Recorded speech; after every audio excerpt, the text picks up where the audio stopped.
का मैं स्वागत कर रहा हूँ। रिकॉर्डिंग शुरू हो गई है और आप जो है अनिता मैम आज पढ़ाएंगी हम लोगों को अलार्म पॉइंट्स चाइनीज में।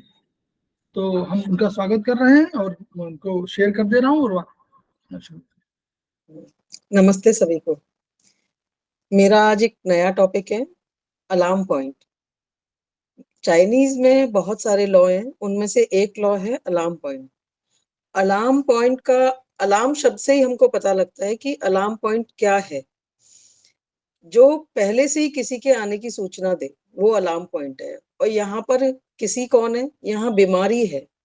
किसी एक ऑर्गन के अकॉर्डिंग कोई भी बीमारी हो, उसका अगर हम कोई पॉइंट प्रेस करते हैं तो हमें उस बीमारी का अंदाज होने लगता है कि ये आने वाली है या हो चुकी है।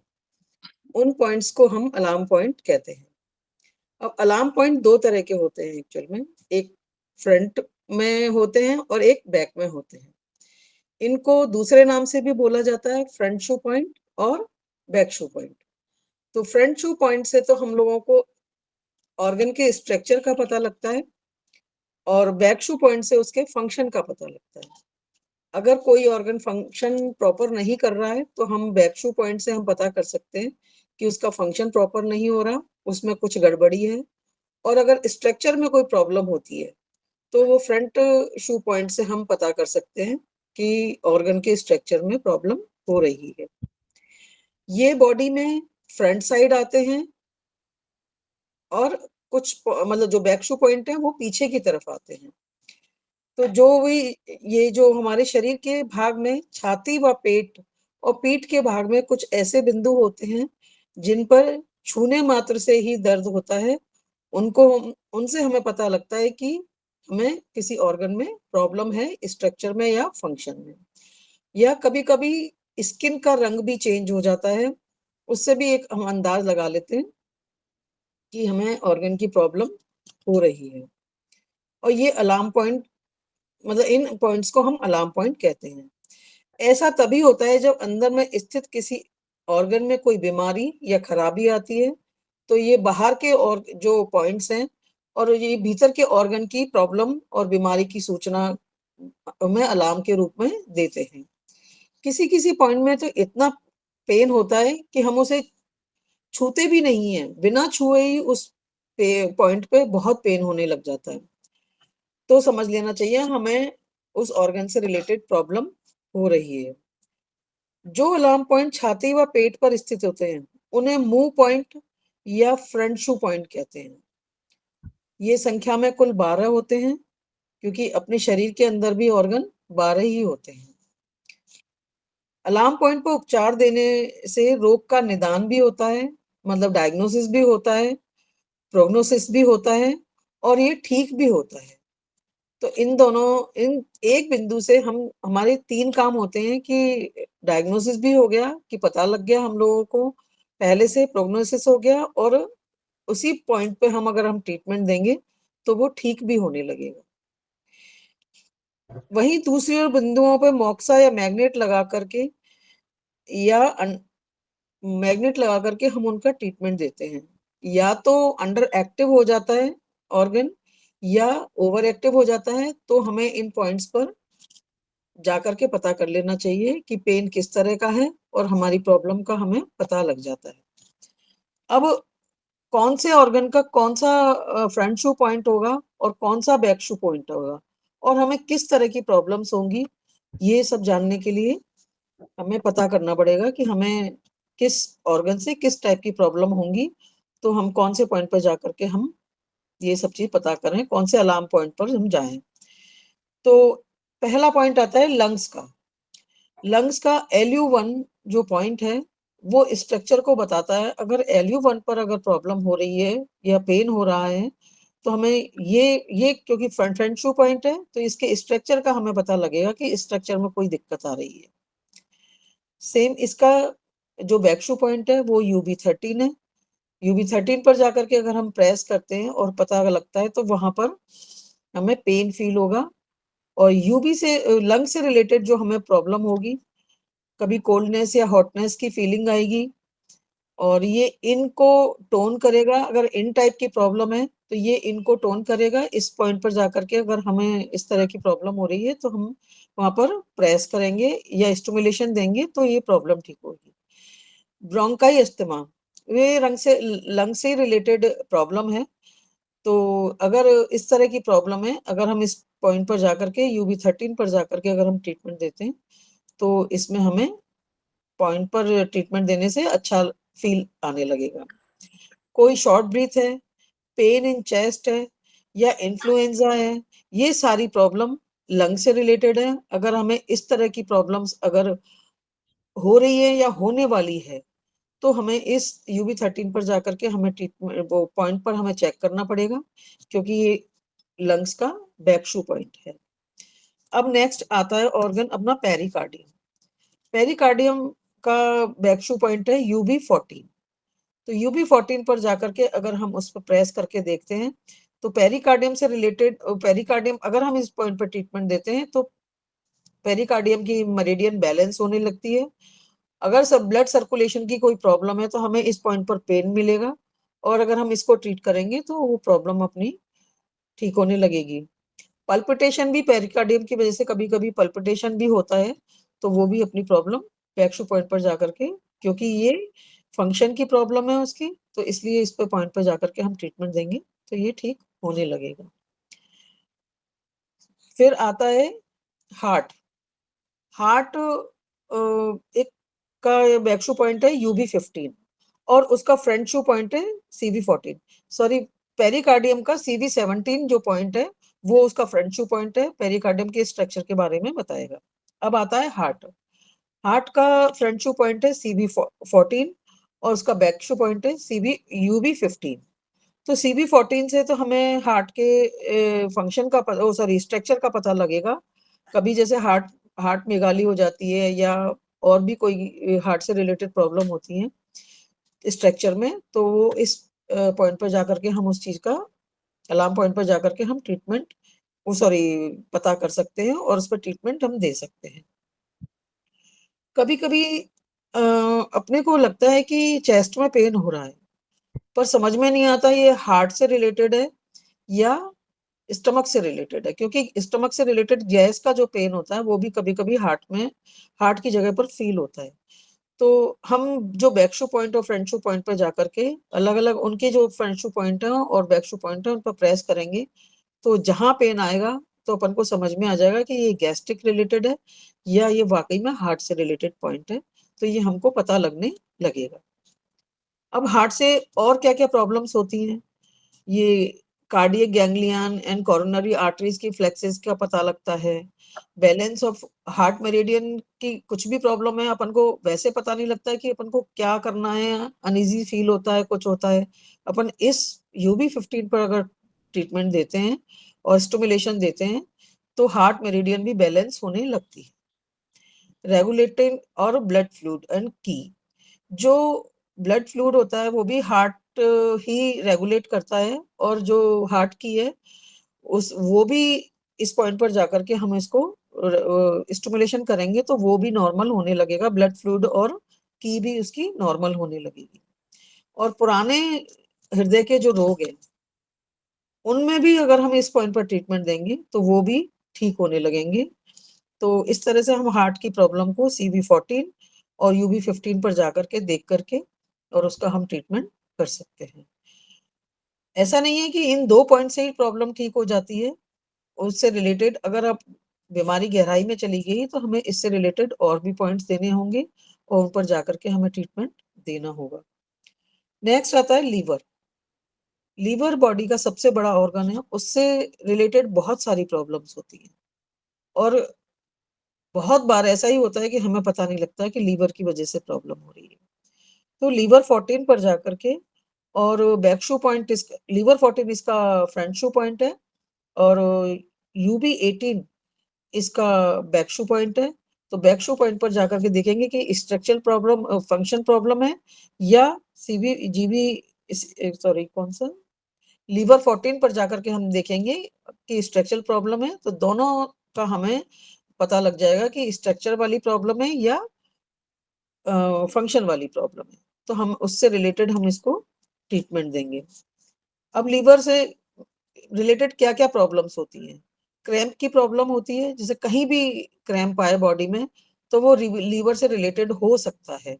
और भी हैं इसके प्रॉब्लम्स होने के कारण, पर मेन कारण इसका लीवर से ही रिलेटेड होता है। और आई की जितनी भी प्रॉब्लम होती हैं वो भी लीवर से रिलेटेड होती हैं।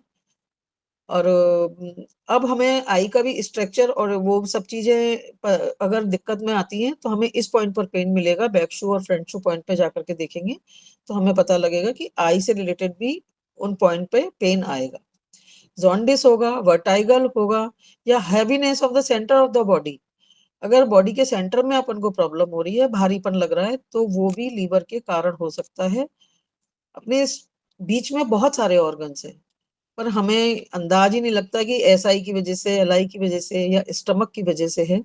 पर अगर हम इन फ्रंट शू और बैक शू जो अलार्म पॉइंट है उन पर जाकर हम पता करेंगे तो हमें ऑर्गन का भी पता लगने लगेगा कि हमारी ये प्रॉब्लम इस ऑर्गन से रिलेटेड है। चाइनीज में ये बहुत अच्छा एक लॉ है, जो हम इन पॉइंट्स पे जाकर के पर्टिकुलर ऑर्गन का हम पता लगा सकते हैं कि इस प्रॉब्लम का कौन सा ऑर्गन है और हमें कौन से ऑर्गन पे जाकर के हमें ट्रीटमेंट देना है। और स्ट्रक्चर की प्रॉब्लम है तो स्ट्रक्चर का भी हमें पता लग जाता है। नेक्स्ट आता है गॉल ब्लैडर। गॉल ब्लैडर का फ्रंट शू पॉइंट है GB14, gall bladder 24, gall bladder 24, और उसका बैक शू पॉइंट है UB19। तो गॉल ब्लैडर से रिलेटेड जो भी प्रॉब्लम है उनमें हम गॉल ब्लैडर 19 हाँ UB19 पर और गॉल ब्लैडर 24 पर जाकर के हमें पता करेंगे, जिसमें जैसे हेपेटाइटिस है, जॉन्डिस है, एक्जिला, स्वेलिंग इन एक्जिला है, बिटर टेस्ट इन माउथ है। बिटर टेस्ट माउथ बहुत 2-3 कारणों से होता है अपना। पेट में जब अपने स्टमक में एसिडिटी होती है तो भी होता है, कभी हार्ट हीट की वजह से भी होता है, लीवर की वजह से भी होता है और गॉल ब्लैडर की वजह से भी होता है। तो हमें बेटर टेस्ट ये पता लगेगा कि हमें कौन से ऑर्गन के अकॉर्डिंग हमारे बेटर टेस्ट माउथ का हो रहा है। नौशिया विद नो वॉमिटिंग, अगर कोई वॉमिट नहीं हो और अजीब सा मन हो रहा है तो हम समझेंगे कि गॉल ब्लैडर पर जाकर के हमें ट्रीट करना चाहिए। हेडेक भी कभी कभी इस वजह से हो जाता है, जो गॉल ब्लैडर की फंक्शन की प्रॉब्लम होती है, तो हमें गॉल ब्लैडर के इस पॉइंट पर जाकर के जो UB19 है उस पर जाकर के हमें ट्रीटमेंट दे सकते हैं, और या फिर जाकर के हम पता भी कर सकते हैं कि इसके रीजन है। और गॉल ब्लैडर की पुरानी से पुरानी भी कोई बीमारी है, वो भी हम इस बिंदु पर जाकर उपचार देंगे तो हमें उस चीज का बेनिफिट मिलने लगेगा। उसके बाद आता है स्प्लीन।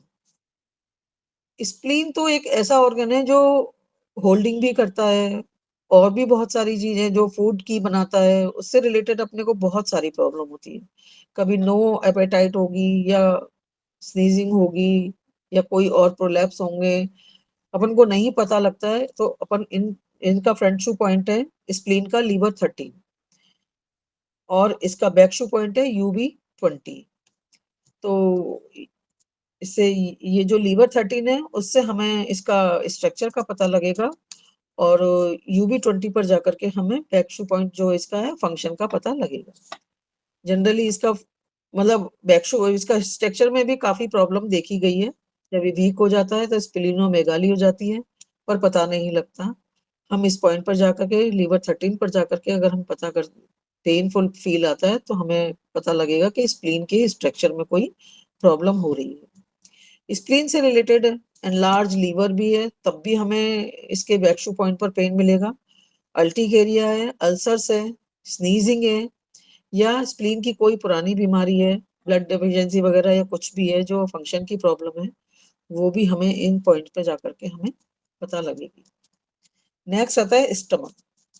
स्टमक के कारण भी हमको इंडाइजेशन वगैरह जो भी प्रॉब्लम होती है, गैस्ट्रिक होती है, लार्ज स्टमक होता है, तो वो भी हमें फ्रंट शू और बैक शू पॉइंट पे जाकर के हम पता कर सकते हैं। And hepatitis, poor appetite, ST की कोई भी पुरानी बीमारी है, वो इस तरह की बीमारियां होती हैं, तो हमें पता लगता है कि हम स्टमक पे जाकर के इन सब चीजों को देखें और हम उसका ट्रीटमेंट लें। नेक्स्ट आता है TW। TW का पूरा नाम है ट्रिपल वार्मर, जो बॉडी के टेम्परेचर को मेंटेन करता है। तो उसमें उसका जो फ्रंट शू पॉइंट है वो CV5 है। आई थिंक स्टमक का मैंने फ्रंट शू पॉइंट और बैक शू पॉइंट नहीं बताया। स्टमक का फ्रंट शू पॉइंट है CV12 और उसका बैक शू पॉइंट है UB21। अब नेक्स्ट है ट्रिपल बार्बर। ट्रिपल बार्बर का CB5 जो है वो है फ्रंट शू पॉइंट और बैक शू पॉइंट है UB22। तो UB22 पर हमें स्ट्रक्चर का फंक्शन का पता लगेगा और CV5 पर जाकर के हमें इसके स्ट्रक्चर का पता लगेगा, जो पूरे बॉडी के टेम्परेचर को मेंटेन करता है। और इससे बहुत सारी प्रॉब्लम्स होने लगती है, लोअर बैक पेन, बैंडिंग में प्रॉब्लम, नेफ्राइटिस, गैस्ट्राइटिस, इन सब चीजों से रिलेटेड जो भी होंगी हमने को प्रॉब्लम। पर ये स्टमक के कारण भी ऐसी कई चीजें इस तरह की सेम सिम्टम्स मिलते हैं। तो हमें इन पॉइंट पे जो अलार्म पॉइंट है उन पे जाकर के हमें पता लग जाएगा कि कौन से ऑर्गन से रिलेटेड अपने को ये प्रॉब्लम है। नेक्स्ट आता है किडनी। किडनी GB25 और UB23, ये इसका बैक शू पॉइंट है UB23 और फ्रंट शू पॉइंट है इसका GB25। अब UB23 पर अगर हमको पेन लगता है तो समझ लो इस बिंदु किडनी से रिलेटेड हमें बीमारियां आने ही वाली हैं या आ चुकी हैं। और छोटी मोटी प्रॉब्लम का तो हमको पता भी नहीं लगता है कि वो कब चुपके से एंट्री कर जाती हैं। तो हमें UB23 पर जाकर के हमें देखना चाहिए, क्योंकि ये अपना बॉडी को डिटॉक्स करती है किडनी। तो हमें ये बहुत इंपॉर्टेंट ऑर्गन है, जो हमें जाकर के हमें इस चीज का, हमें इन सब चीजों को भी देखते रहना चाहिए। इसको किडनी का टेस्ट पॉइंट भी कहते हैं। ये किडनी के फंक्शन और सॉरी किडनी के सॉरी फंक्शन को बताता है। और इसका ये अगर हम किडनी को टेस्ट करना है तो इस पॉइंट पर जाकर के हमें पता कर लेना चाहिए, स्टिमुलेशन देना चाहिए, जिससे कि हमें पता लगे, प्रेस करेंगे तो हमें इस पे पेन आ रहा है तो समझ लो किडनी की प्रॉब्लम है। ये किडनी की मेरिडियन को भी बैलेंस करता है और ये किडनी की डिफेंसिव की और kidney yang causing slip disc of kidney. अगर किडनी की वजह से स्लीप डिस्क हो रही है तो इस पॉइंट पर हमें पेन मिलेगा। और ये weakness of the lower extremities. अगर अपने को पैरों में अपने को वीकनेस लग रही है, दर्द लग रहा है या कोई भी रीजन लग रहा है और हमें समझ में नहीं आ रहा है कि क्या कारण है, तो हम किडनी के UB23 पर जाकर के हमें पता लग जाएगा कि ये किडनी के रीजन से हमारे पैरों में वीकनेस या कोल्डनेस या बैकएक जो हो रहा है वो इस रीजन से हो रहा है। और अगर हम इसमें इस पॉइंट पर जाकर के या इसके कॉरेस्पॉन्डेंस पे जाकर के भी अगर हम प्रेस कर लें या ट्रीटमेंट दे लें या कोई सीड भी लगा लें तो भी हमें इस चीज का अच्छा बेनिफिट मिल जाता है। किडनी की कोई भी पुरानी बीमारी है या कुछ है, वो भी इन पॉइंट पर जाकर के हम ट्रीटमेंट करें फ्रंट शू और बैक शू पॉइंट पर, तो हमें इस चीज का बहुत अच्छा लाभ मिलता है। नेक्स्ट आता है लार्ज इंटेस्टाइन। जो लार्ज इंटेस्टाइन है उसका ST25 इसका फ्रंट शू पॉइंट है और UB25 इसका बैक शू पॉइंट है। तो UB25 LI SI दोनों को, सॉरी LI और ST मेरिडियन को इम्प्रूव करता है, इसके डाइजेशन को इम्प्रूव करता है। और एनी एब्डोमेन प्रॉब्लम जो होती है वो भी इस वाले पॉइंट पर जाकर के हम पता कर सकते हैं। अलार्म पॉइंट पर जाकर के, बैक शू पॉइंट पर जाकर के हम पता करेंगे तो हमें पता लग जाएगा कि ये LI से रिलेटेड प्रॉब्लम है। और कोई मसल डिस्ट्रॉफी हो रही हो और वो LI की वजह से है तो हमें UB15 पर जाकर के हमें इसका भी एक अंदाज लग जाता है कि हम इसका ट्रीटमेंट हम UB25 पर दें तो वो भी हो जाता है, इसका बेनिफिट हमको मिलता है। नेक्स्ट ऑर्गन आता है SI का बैक शू पॉइंट UB27 है और उसका फ्रंट शू पॉइंट है CV4 तो एक एनर्जी पॉइंट भी है और इसके स्ट्रक्चर को भी बताता है। जो SI का स्ट्रक्चर है वो CV4 से हमें पता लगता है कि इसके स्ट्रक्चर में भी हमें प्रॉब्लम हो रही है।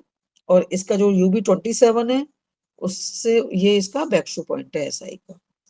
तो SI के बैक शू पॉइंट में हमें क्या क्या प्रॉब्लम्स का हमें वो देखना पड़ेगा। Balance of SI and UB meridian, ये UB मेरिडियन को भी पॉइंट जो है वो बैलेंस करता है। ड्रेन ह्यूमिडिटी, बॉडी में ह्यूमिडिटी होती है, कभी कोल्डनेस होती है, कभी हॉटनेस होती है, और अगर ड्रेन बॉडी में ह्यूमिडिटी है तो वो इस वाले पॉइंट पे अगर हम ट्रीटमेंट देते हैं तो वो भी ड्रेन हो जाती है, मतलब ठीक हो जाती है उससे। और inflammation of pelvic, UV meridian के इस वाले पॉइंट पर जाकर के अगर हम देखेंगे तो अगर पेल्विक में इन्फ्लामेशन है या कोई प्रॉब्लम है तो हम वहां से भी हम का हमें पता लगेगा कि ये एसआई की प्रॉब्लम है, जो यूवी 27 पर जाकर के उसके बैक शू पॉइंट जाकर के हम पता कर सकते हैं। Deficiency of fluid in the UB and TW, अगर फ्लूइड की कोई प्रॉब्लम आती है जो यूबी से रिलेटेड होती है या टीडब्ल्यू से रिलेटेड होती है तो भी हम यूवी 27 पर जाकर के उस चीज का हमें पता लग सकता है। स्वेलिंग इन लेग, और एसआई के कोई भी पुराने रोग हैं वो भी बैक शू पॉइंट पर जाकर के उन पर जाकर के हम उनको ठीक कर सकते हैं।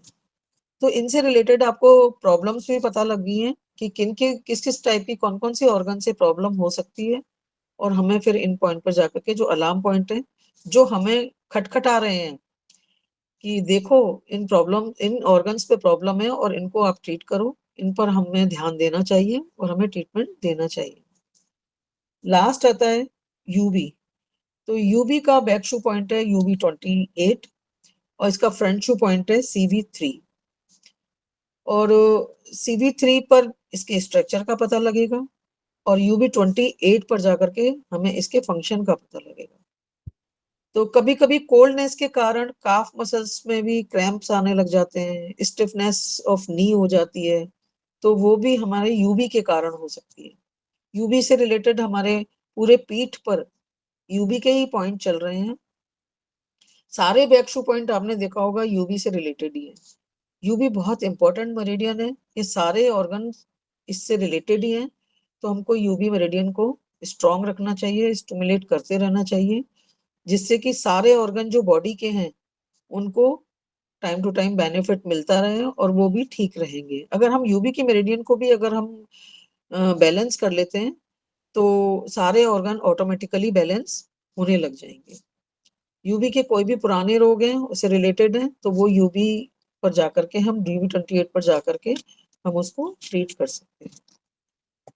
अब कुछ पॉइंट ऐसे भी हैं जो स्पेशल अलार्म पॉइंट है, तो लीवर 6, गॉल ब्लैडर 21, EX35 और EX33, ये जो 4 पॉइंट हैं ये स्पेशल ऑर्गन के alarm point, sorry special alarm points हैं।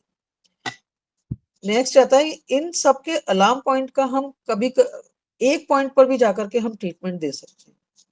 तो वो 1 पॉइंट कौन सा है जो चीफ स्पेशल अलार्म पॉइंट है, वो है K27। इस पर उपचार देने से सभी 12 ऑर्गन का उपचार हो जाता है। जैसे अपन यूबी की मेरिडियन को स्टिमुलेशन करते हैं और ये K27 पर भी जाकर के हम इन सब चीजों ये सभी ऑर्गन को हम स्ट्रॉन्ग कर सकते हैं। Front shoe and back shoe point में से किसी एक पर उपचार दिया जा सकता है या दोनों पर उपचार देने से संबंधित ऑर्गन की बीमारी जल्दी ही ठीक हो जाती है।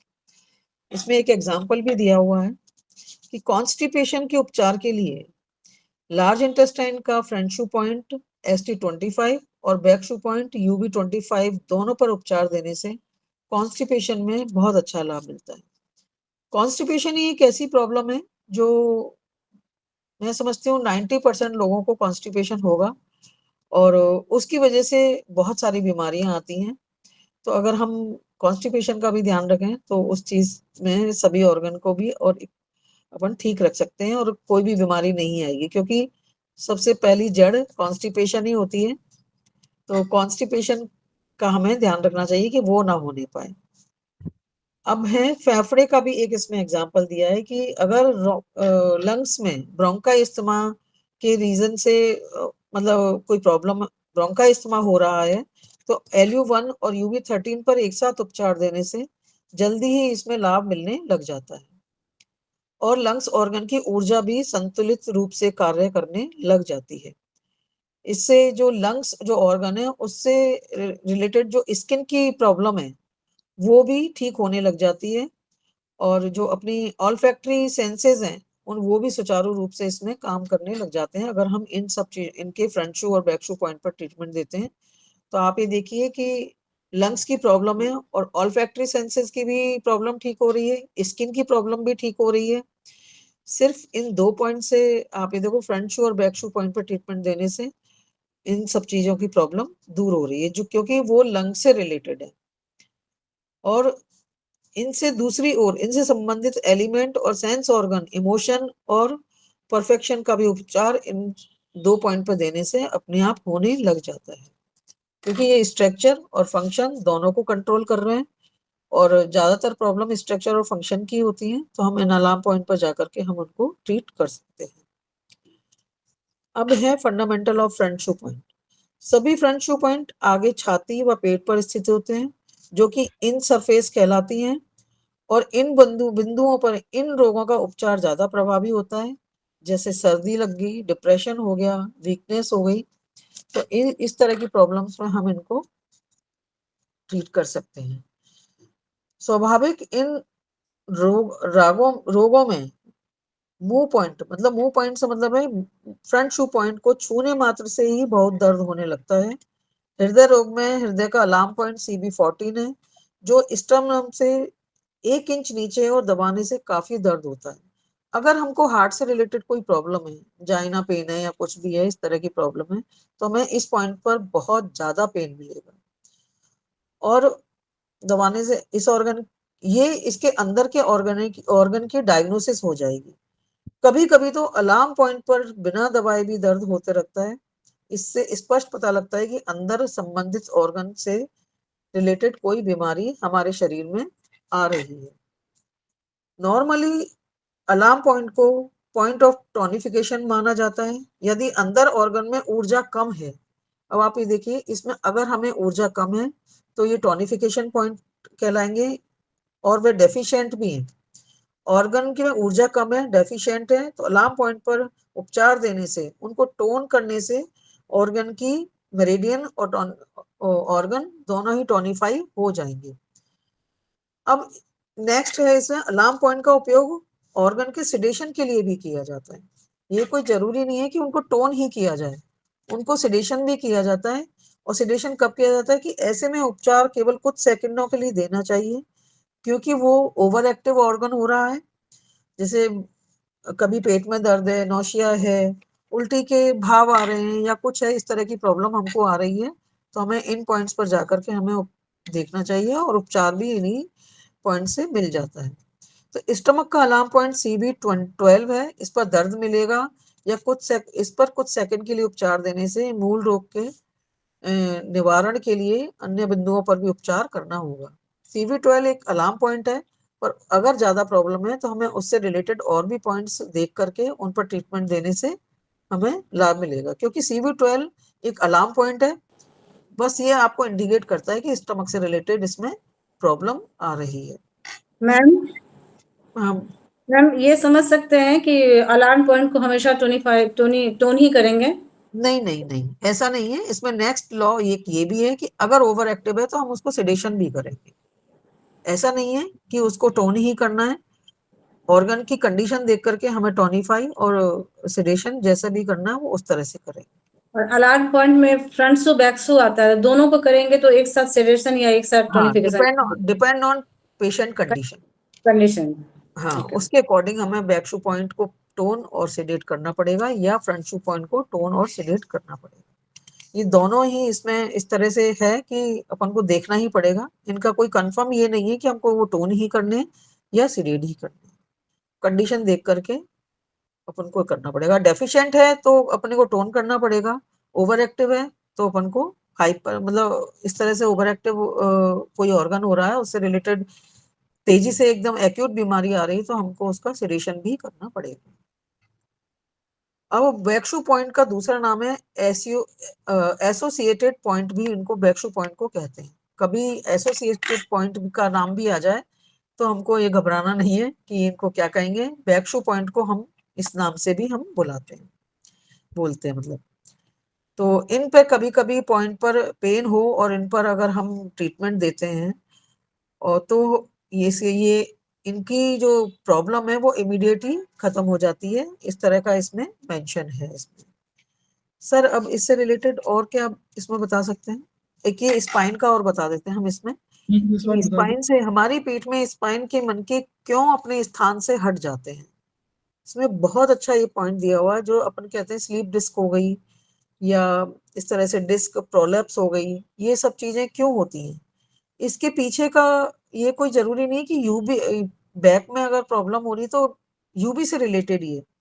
अब इसमें बताया है कि बड़ी आंत में के बैक शू पॉइंट पर यूबी 25 में अगर लेफ्ट साइड पेन होता है तो इसका उपचार समय पे नहीं हुआ तो धीरे धीरे इसके आसपास की मांसपेशियां जो मसल्स है वो खिंच जाएंगी, और जब इसकी मांसपेशियां जब खिंचने लगेंगी तो इसमें इसकी जो लंबर की वर्टिब्राज है, जो 4 नंबर की वर्टिब्रा है, वो बाईं तरफ खिसक जाएंगी। अगर लेफ्ट साइड पेन है तो वो लेफ्ट साइड ही उसमें खिंचाव आएगा और स्लिप डिस्क भी लेफ्ट साइड की तरफ ही हमको मतलब हो जाएगी, जो लंबर का 4 नंबर की वर्टिब्रा है उसमें, और उसी से ही हमें स्लिप डिस्क हो जाती है।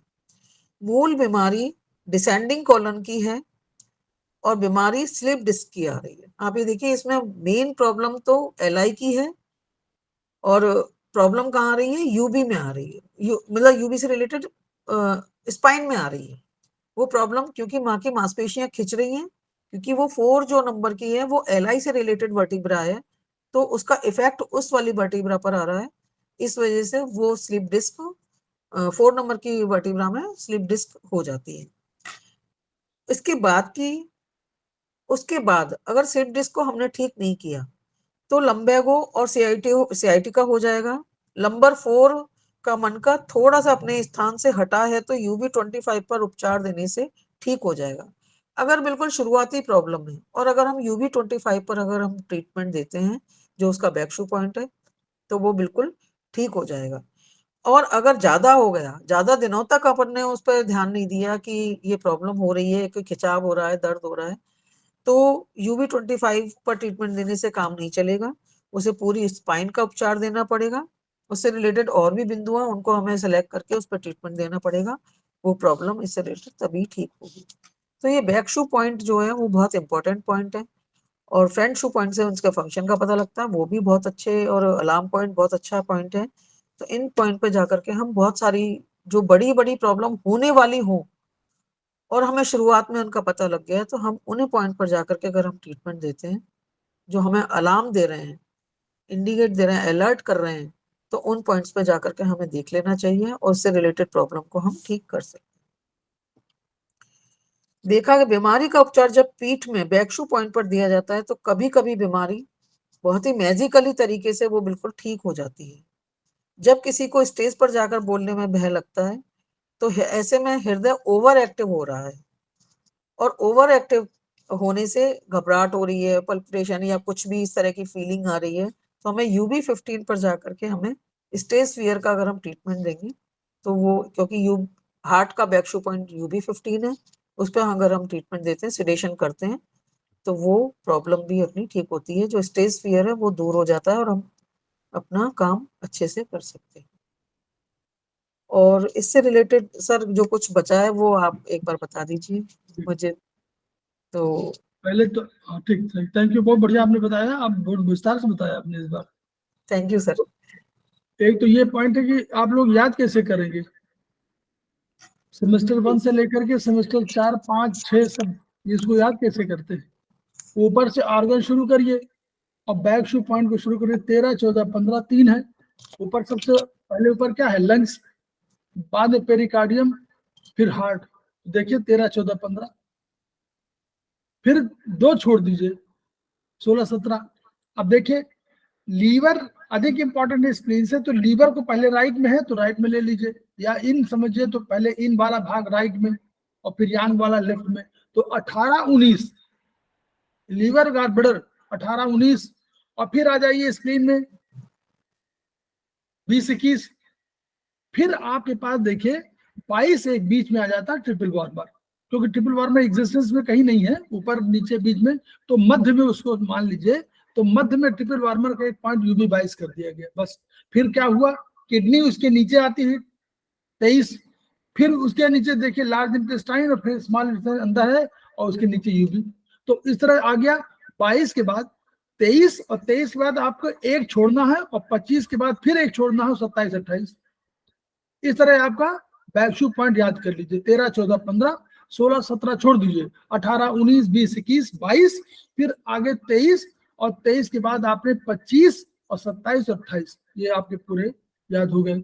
इस तरह इसको याद रखिए बैकशू पॉइंट को। अब हम जल्दी जल्दी बता रहे हैं, आप लोग समझते जाइएगा, इसको सुन लीजिएगा। नीचे यूरिनरी देखिए फ्रंट शू पॉइंट को याद, LU1 लंग्स को तो याद करने की जरूरत ही नहीं, वो तो पहला पॉइंट है, तो वो अपने आप समझ लीजिए कि LU1। अब नीचे देखिएगा, नीचे से शुरू करिए, यू नीचे सबसे नीचे यूबी था ना, यूरिनरी ब्लैडर, तो यूबी में 3 देखिए सीवी मेरिडियन के 5 पॉइंट है, 6 पॉइंट है, 3 4 5 12 14 17, तो 6 पॉइंट तो इसी के हो गए सीवी मेरिडियन के। 3 4 5 देखिए 3 4 किसके हैं, 3 यूरिनरी ब्लैडर के, स्मॉल इंटेस्टाइन एसआई के 4 और ट्रिपल बार्बर का 5, फिर 12 है सीवी 12 आपका स्टमक का और 14 17 आपका हार्ट और पेरिकार्डियम का।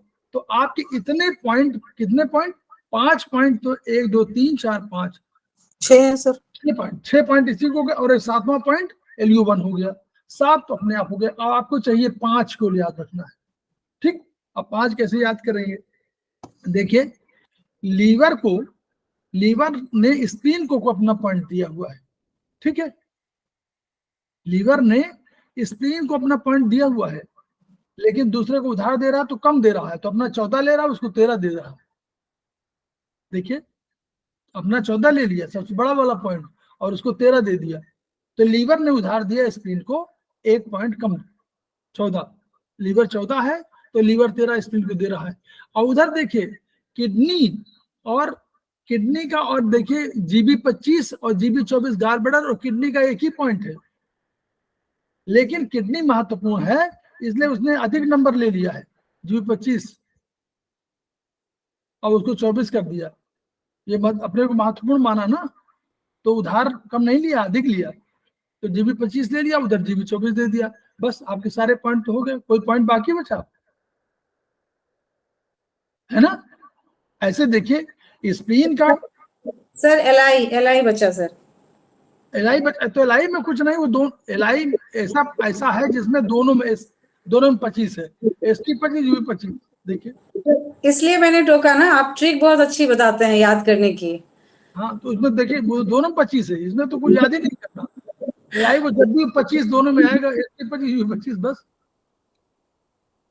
तो इस तरह पहले एलान पॉइंट को याद रखिए, मतलब याद कुछ तरीका तो होना चाहिए जिससे हम लोग को हमेशा याद रहे, तो सारा पॉइंट अगर ऐसे खोजते रहेंगे तो हो चुका। तो LU1 को याद नहीं करना, 5 पॉइंट हम लोगों ने उसके फ्रंट वाले ले लिए, उसको 6 पॉइंट उसके लिए 7 याद हो गए, और इस दोनों स्प्लीन का और किडनी का उधर ले ली, वो स्प्लीन का और लीवर का उधर 14 13 ले लिया और उनका पॉइंट ले लिया आपने ST 25 और UB 25, वो हो गया। और बचा आपका केवल पॉइंट 2, जिसमें कि आपने कहा कि हमने गाल ब्लैडर के 24 और 25 में किडनी महत्वपूर्ण अपने मानते हुए 25 ले लिया, उसको कम दे दिया, तो इस तरह ये याद हो गया। दूसरा, कभी आप उसमें जाइएगा, जब आप अगले पेजेस में जाएंगे जहां पर आप यूबी चेक कर रहे हैं, तो यूबी के जो पॉइंट है उनको चेक करिएगा थोड़ा सा, और आपको हमेशा समझ में आएगा कि जो मेरिडियन हमारे ऊपर से आई है 11 नंबर से आई है, यूबी 11 नंबर से हमारे पास आपको दिखाने लायक आए, सर्वाइकल से जस्ट नीचे, सर्वाइकल के नीचे जस्ट यूबी का 11 पॉइंट आया है, फिर वो नीचे तक चला गया है और 30 नंबर पॉइंट तक। देखिएगा उस वाले में जो चार्ट बना हुआ हमारा ओरिजिनल, ऊपर से आया बैक वाले में, और वो 11 से लेकर 30 नंबर तक चला गया, फिर एक उसकी और धारा बनी है 31 से लेकर के और 35 तक नीचे, वो कहाँ बनी है, वो सैक्रल लेवल पर बनी, किताब में देखिएगा अपने आप, सैक्रल लेवल में 1 से लेकर 5 तक बनी है। अब 31 32 33 34 35, फिर 36 में फिर वही 12 के आसपास आ गया, 36 फिर UB 12 के पास आ गया, 36 से लेकर के जैसे UB 12 ऊपर से उतर रहा था, 36, 37, 38 ये भी उतर रही है, 12, 13, 14, 36, 37, 38 इसी तरह आ गया। तो आप हमेशा ध्यान रखिएगा कि कभी यूबी का 12 कर रहा हो तो आप 36 भी कर सकते हैं, यूबी 13 कर रहे हैं तो 37 भी कर सकते हैं। हम लोगों ने सिद्धांत पहला क्या बताया था? चाइनीज सिद्धांत यह है कि सबसे पहले ट्रीटमेंट में करिए जिस मेरिडियन के पास, जिस मेरिडियन के भाग में कहीं दर्द हो रहा हो, कहीं वो है, तो उस मेरिडियन के लोकल पॉइंट के आसपास आप पहला ट्रीटमेंट करिए। दूसरा ट्रीटमेंट करिए उस मेरिडियन के जो डिस्टल पॉइंट है उस पर कर लीजिए।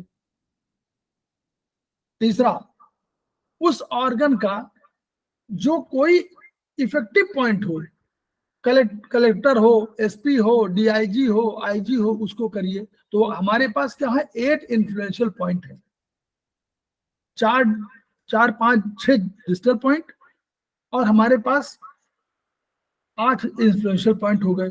तो अगर ब्लड का करना है तो हम लोग समझ गए, अगर हम लोगों को करना है मेडुलरी जंक्शन का तो हम लोग समझ गए, अगर हम लोग करना है इन ऑर्गन का तो हम लोग जानते हैं, अगर हम लोग यांग ऑर्गन का तो हम लोग जानते हैं, उसमें 8 पॉइंट में। अगर उसमें हड्डी का कोई पॉइंट तो हमको मालूम है।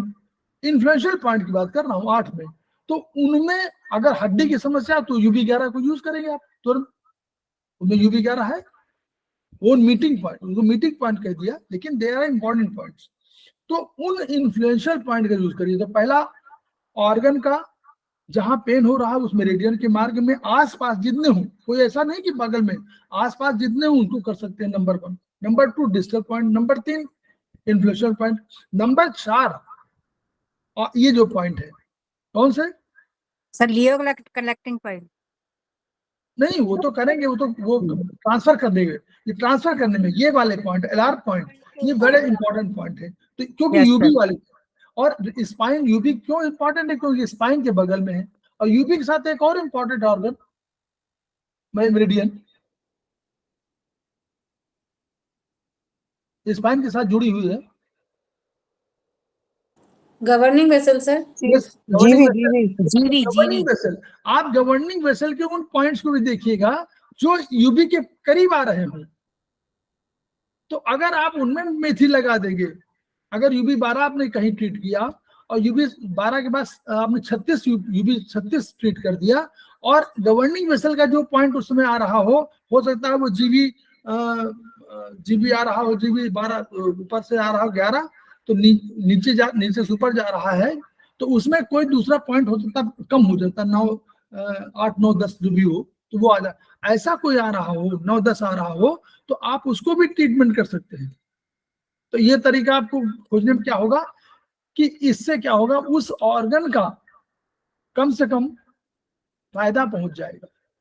क्योंकि 2.5 में 2.25 गुना स्पाइन के 2.25 गुना 2 बार चक्कर लगाती है और 1 बार चौथाई चक्कर लगाती है, कौन? UB meridian. तो इस मेरिडियन को ध्यान से देखिए, बिल्कुल जैसे आप किसी मैप को देख रहे हो, और उसके बगल में जीबी मेरिडियन के उस पॉइंट को नोट कर लीजिए, गवर्निंग वेसल के जो उस पॉइंट के आ रहा हो। आप देखेंगे कि बहुत समझ में आता है कि ये अगर इस पॉइंट को भी हम ट्रीटमेंट कर दें तो बढ़िया हो जाएगा। दूसरा, लास्ट पॉइंट, किडनी कोई भी की कमी हो तो आप हमेशा उसके बैक शू पॉइंट को टोन करेंगे। कोई यांग की कमी हो तो हमेशा उसको टोन करेंगे। डिफिशियंसी ऑफ यांग और डिफिशियंसी ऑफ की हमेशा टोन करेंगे। और कभी कभी ब्लड डिफिशियंसी में, जैसे लीवर ब्लड डिफिशियंसी नॉर्मली होती है, तो लीवर ब्लड डिफिशियंसी में भी आप उसको टोन कर दीजिए, बैक शू पॉइंट को। लीवर ब्लड डिफिशियंसी में भी आप उसको ट्रीट कर दीजिए। जो लीवर का सर, जो लीवर का बैक शू पॉइंट है उसको, हाँ मतलब और क्या, उसी का बैक शू पॉइंट, जो बैक शू पॉइंट है लीवर का, मतलब even normally blood deficiency, normally हम कह रहे हैं कि दो की और यांग और की दोनों क्या चीज है, यांग क्या है और की क्या है उस पूरे परिपेक्ष में। यांग तो एनर्जी है सर। हाँ, और यांग क्या है? यांग तो उसका मतलब वो टेम्परेचर कंट्रोल करने के लिए sir. Function sir. Yes exactly ऐसा है। यांग और इन, function. यांग और इन दो ब्रह्मांड की दो शक्तियां हैं, प्रकृति की दो शक्तियां हैं जिनको प्रकृति ने अपने रूपों में प्रकट किया है, और एक को कहा है कि वो स्ट्रक्चर के लिए जिम्मेदार है और एक को कहा वो फंक्शन के लिए जिम्मेदार है। तो यांग हमेशा फंक्शन है नॉर्मली। की क्या है, की जो है इन्हीं के संयुक्त रूप से बनी हुई शक्ति है, अर्जित शक्ति है कोई ना, क्योंकि इन्होंने जब कहा तो की माने हुआ ऊर्जा, इन्होंने तो बनाया ऊर्जा। जब प्रकृति ने बनाया तो यांग और इन ने मिलकर एक ऊर्जा बनाया, लेकिन ऊर्जा भी मोर और लेस वही काम कर रही है तो मूवमेंट की, जो प्रवाहमान जो क्या कर रही है, जो यांग की तरह का काम कर रही है। यांग क्या था, प्रवाहमान। यांग क्या था, एक्सपोजर। यांग क्या था, ऊर्ध्वगामी। यांग क्या था, घूमने वाला। इन क्या था, संकुचित, घर में रहने वाली। यांग कह रहा था हम घूमने जाएंगे, इन कह रहे थे हम नहीं जाएंगे। तो यांग, इनकी ऊर्जा चली गई धरती की ओर, उसने कहा संग्रहित हो गई, कंडेंस हो गई, और उसने कहा कि हम पृथ्वी बना देंगे, हम ठोस रहेंगे, हम स्थिर रहेंगे। यांग ने कहा हम स्थिर नहीं रहेंगे। यांग ने कहा हम चले जाएंगे, हम आकाश की ओर जाएंगे, हम सूर्य की सृष्टि करेंगे, हम स्वर्ग बना देंगे, हम आकाश बना देंगे। तो जो शक्ति यांग की हुई, अब इनको हम लोग, जैसे अब हम रक्त की बात आते हैं, रक्त जैसे हम लोग बोलते हैं कि रक्त क्या है, तो रक्त इन है। भोजन क्या है, इन है। इन नहीं है, मैं स्पष्ट बोल दूं, भोजन इन नहीं है, इन रूप है। इन और इन होना रूप। जैसे आप और आपका बेटा या आपकी बेटी, आप नहीं, आपको रिप्रेजेंट कर रहा है बट आप नहीं हो सकते ना, वो आपका रूप है। वो बेटा या बेटी आपके रूप में है, लेकिन बेटा आप तो संपूर्ण है, वो आपका अंश के रूप में है। वो बाद में भले संपूर्ण हो जाए, लेकिन वो चूंकि प्रकृति की शक्तियां, इसको समझने की जरूरत है, इसको आगे बताएंगे कभी सेमेस्टर 2 में। यांग और इन, रक्त इन है, और रक्त के अंदर जो मूवमेंट वाला है वो क्या है, वो की है। और की क्या है, यांग शक्ति है। अगर यांग शक्ति ना होती तो की कहां से होता, क्योंकि मूवमेंट करने की ताकत कौन दे रही है, यांग। तो इसलिए मोर और लेस, मैं कह रहा हूं हमेशा नहीं, मोर और लेस की एंड यांग सिंक्रोनाइज करते हैं एक दूसरे को। इसलिए जब कभी की डिफिशियंसी हो या जब कभी यांग की डिफिशियंसी हो, तो आपको हमेशा ट्रीट करना है, टोन करना है किसको, बैकशू पॉइंट को। ठीक, तो एक तो ये हो गया। अब आप देख लीजिए, आप उसमें देखिएगा तो हार्ट की चाहे यांग डिफिशियंसी हो चाहे की डिफिशियंसी हो, यूबी 15 को हम लोग टोन करते हैं, दोनों डिफिशियंसी में। अगर एसआई में कोई डिफिशियंसी होगी तो यूबी 27 को हम लोग टोन करते हैं।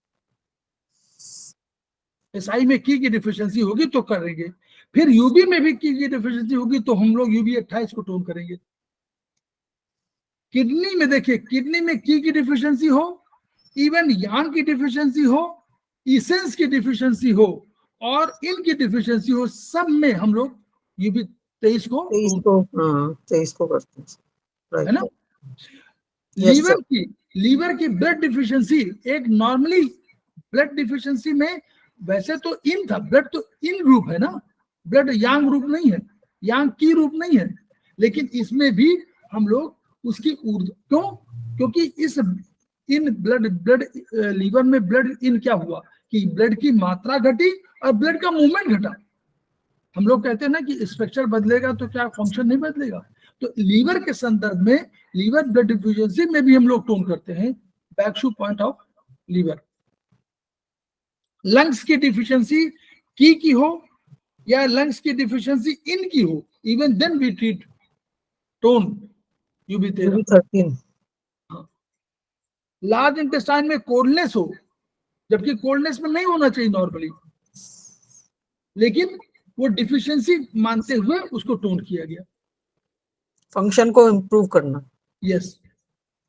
स्टमक की डिफिशियंसी में यूबी 21 को टोन किया है, स्टमक की कोल्डनेस में भी यूबी 21 को टोन किया गया है।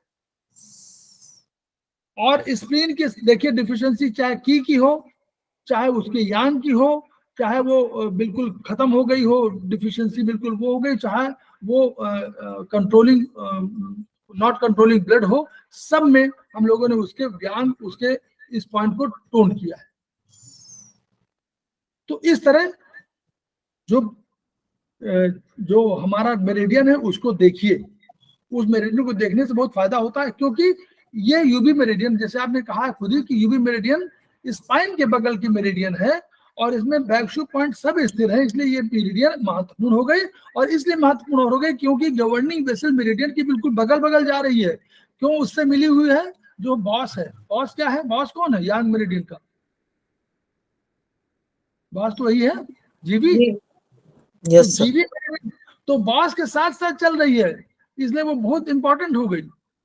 जैसे मन है और आत्मा के साथ मिला हुआ है और कोई नहीं मिल पाता है तो वो मन बड़ा स्ट्रांग रहता है, वैसे ही ये यूबी मेरिडियन जीवी मेरिडियन से मिली हुई है।